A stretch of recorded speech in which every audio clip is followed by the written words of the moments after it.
I find the 7th Stand User to be a very interesting game. It's because I've played a lot of RPGs over the years, some mainstream, some obscure. When it comes to who you play as, the role that you're playing in the role-playing game, most of them you play as a set character.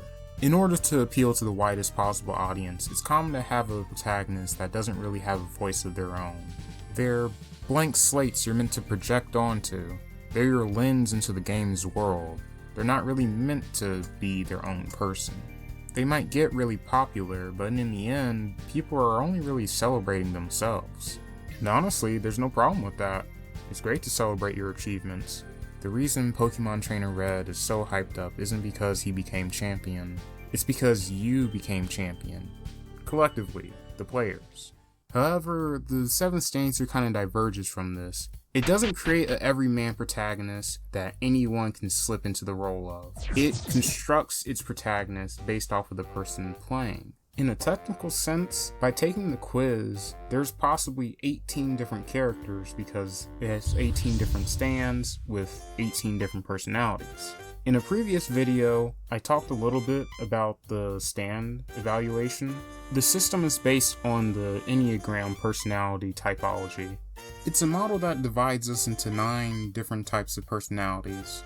It's nothing official. I think it's a pretty useful tool though.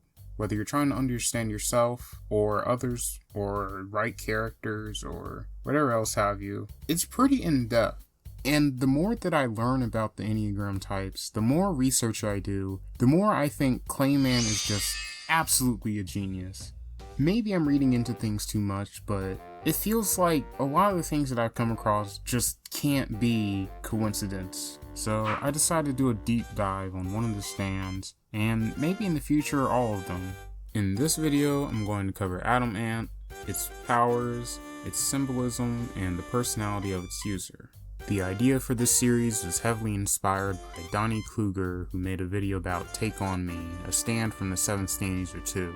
I'll link the video in the description, it's pretty cool, you should check him and his channel out. Now without further ado, I'm going to cover Adamant and what it means. In JoJo's Bizarre Adventure, a lot of stands are kind of like muscle-bound guardian angels who listen to your every command and beat the crap out of people who want to hurt you. They're strong, they're fast, they can stop time or heal people or create life. Adamant is none of that. Adamant does none of that. Per the description, Adamant is a microscopic insect horde numbering 1,000 in total. It can corrode living flesh by consuming it slowly. It has no will of its own, simply eating away whatever is closest at hand. Though weak, it specializes in slowly wearing away at the enemy's will to fight. It does not transmit damage to the user, but is difficult to command, only following certain simple instructions. This stand is just a swarm of bugs, with no other ability besides biting people. No, really. Don't sleep on Adamant though. You know how terrifying the ability to command an army of insects could be? There's a reason Shino was such a huge menace in part 1 of Naruto. If you knocked over a beehive, how would you fight a swarm of bees? Would you punch them? Would you shoot them? No, you'd run away. Unless for some reason you have a beekeeper suit just lying around. You have no defense against that. Adamant is a long range stand too, so you can kinda just sit back and let it do its thing. Honestly, pitted against the Crusaders, the only ones who really have a chance are Abdol and Iggy.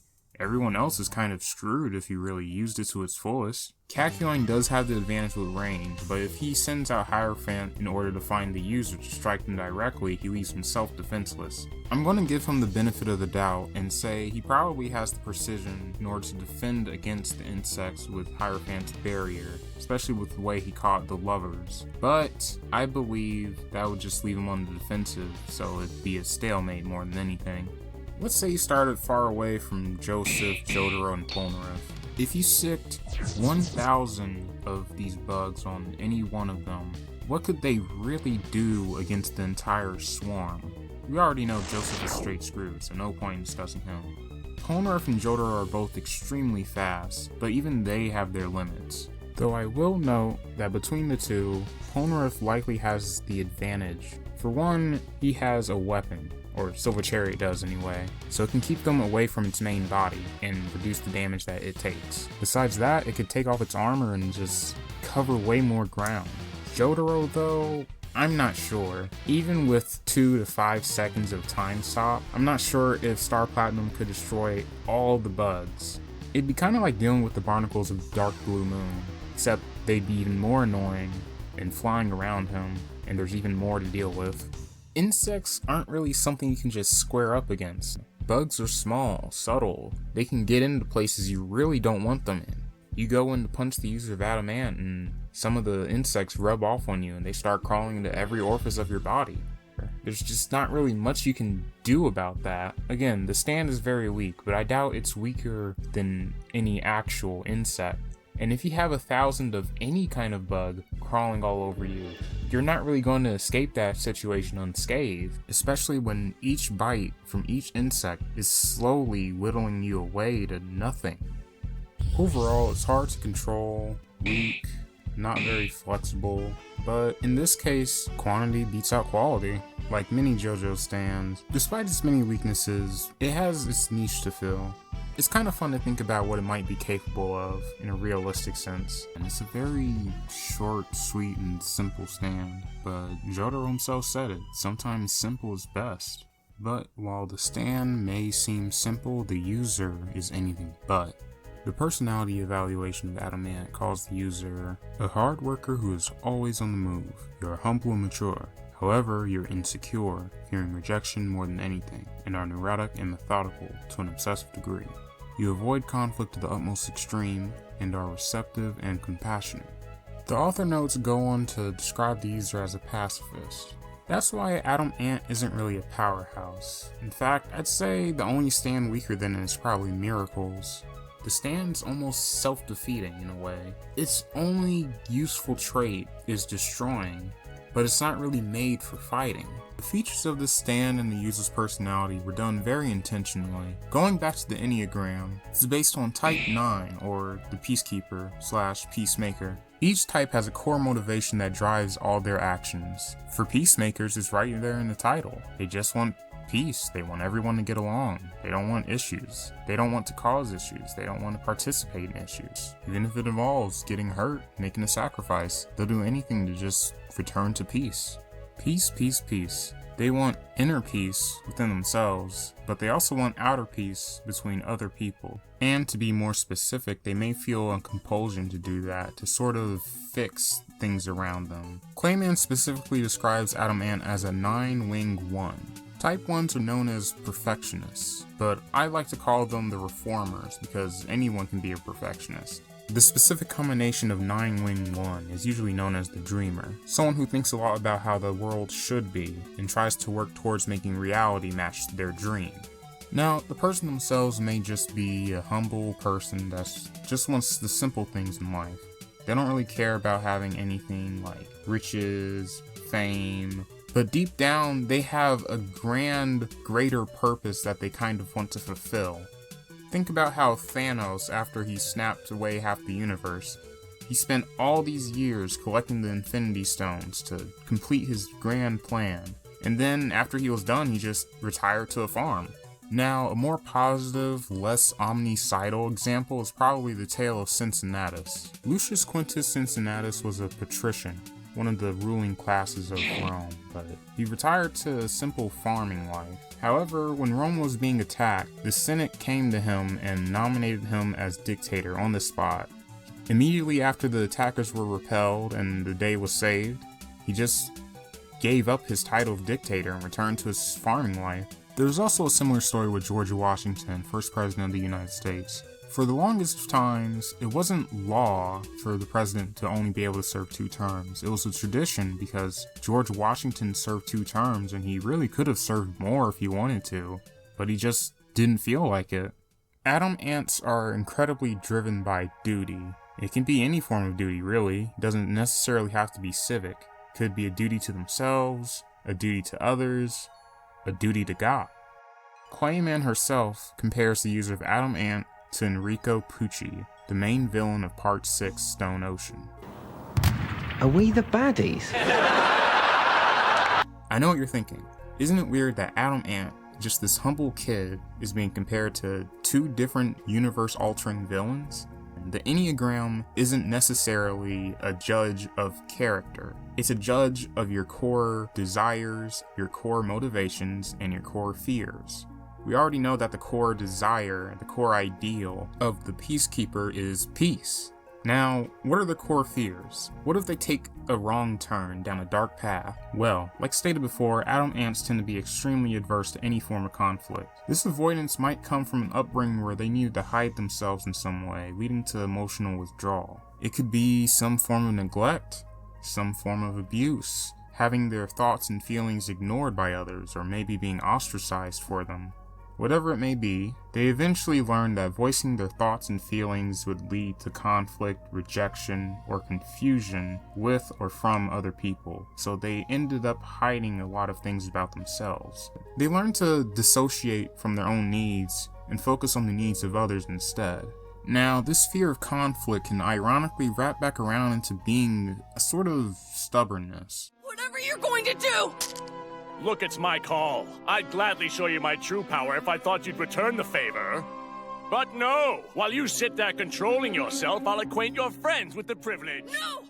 They'll avoid others to not deal with the things that frustrate them in the first place. Or worse, they just accept what life throws at them.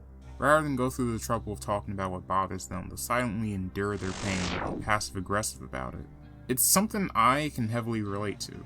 When life gets horrible, and life stays horrible, you just get used to it. It's not just getting distracted or ignoring your problems. You stick with the pain because at least the pain is predictable. It just slowly gnaws away at you over time. Kinda like Adam Ant. They'll live their life staying in bad relationships, horrible jobs, and poor environments, putting up with exorbitant amounts of pain and numbing themselves to it, accepting it. This is reflected in Poochie's ultimate goal, forcing everyone to know their unchangeable destiny and believing that they'll accept it and find peace in it rather than fear or dread it. Remember how I said Type 9s focus on the needs of others? Well, in the worst case scenario, people with this personality type may sometimes frame their problems or feelings as everyone's in order to make it acceptable to fix them. At your best, you treat everyone the same, but at your worst, you treat everyone the same. Doesn't everyone just want to get along? Doesn't everyone want peace of mind? I'm doing this for the good of everyone. Let's kill half the planet. Well, everyone doesn't think the same. We're not a hive mind. But if everyone isn't acting as they should, and the world isn't the way they think it should be, they get depressed. Especially when they place these high expectations on themselves. Many feel like if they can't make their dream come true, if they can't literally change the world, that they failed. They disengage from life. They live it on autopilot. They end up letting other people walk all over them. Or they latch on to strong figures that they believe will motivate them. They suppress their own voice so much that external voices are more compelling and get them more motivated, even if it's to pursue something that they themselves wanted. That's the role that Dio played in Poochie's life, and he ended up a slave to someone else's dream, someone else's ideal, and made it his own. He lost sight of himself out of despair. Adam Ant's user is a hard worker, but they can come off as lazy to others because they just lack that drive, that motivation, until a certain person or a certain situation pushes them into the line of duty. For Thanos, it was a famine on his planet. For Cincinnatus, it was an attack from a neighboring tribe. For Poochie, it was the death of Perla and the believed death of West Bloomerine. But in the end, it was really Dio. Poochie was so lost that he needed a guide. More than a guide, he needed a god. Adam Ants are kind of like sled dogs. They're ready to do a lot of work, but they need someone to drive them. I personally believe that when presented with the offer to go to Egypt with the Joestar group, Adam Ant's user would probably hesitate due to the prospect of having to fight other people, so much conflict, so much anxiety. However, they also have a strong and clear goal: save Holly, stop Dio. It gives them a purpose in life. Even if their stand is just a measly swarm of insects, maybe they can change the world for the better. And not just the world, the Joestar's world, Holly's world, Jotaro's world. Maybe he can finally make a difference.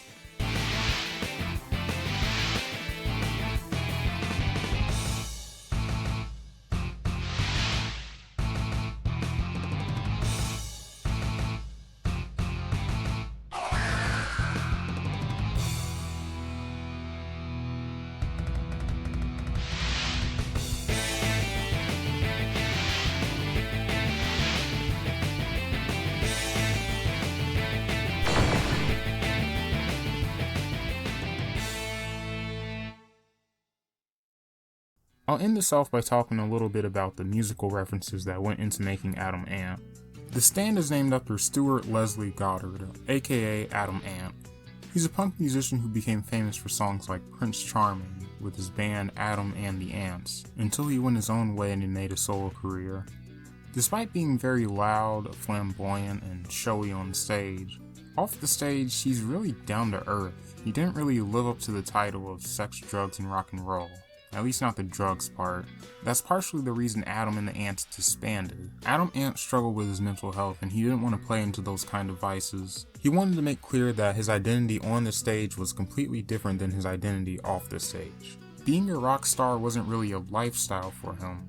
It was just a job. So I don't know if Clayman took direct inspiration from this, but I feel like it lines up pretty well with what we've established so far. And I was having no drugs in my band at all, none.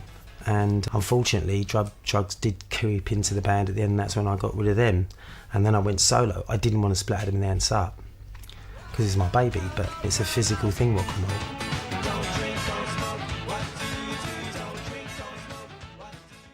Overall, I have to say, I'm sorry, Adam Ant. I underestimated you. But doing research into you and your inspirations have given me a new appreciation for you. Even if you're not big and strong, or fast, or useful, I think you're pretty cool. Now, Adam Ant isn't really my stand. I do get it pretty commonly, maybe my third or fourth most common stand, but I wouldn't really call it the one. I'll save that for the future. But something about it just spoke to me, I guess. And I hope that if you're an Adam Ant user out there, maybe this video spoke to you.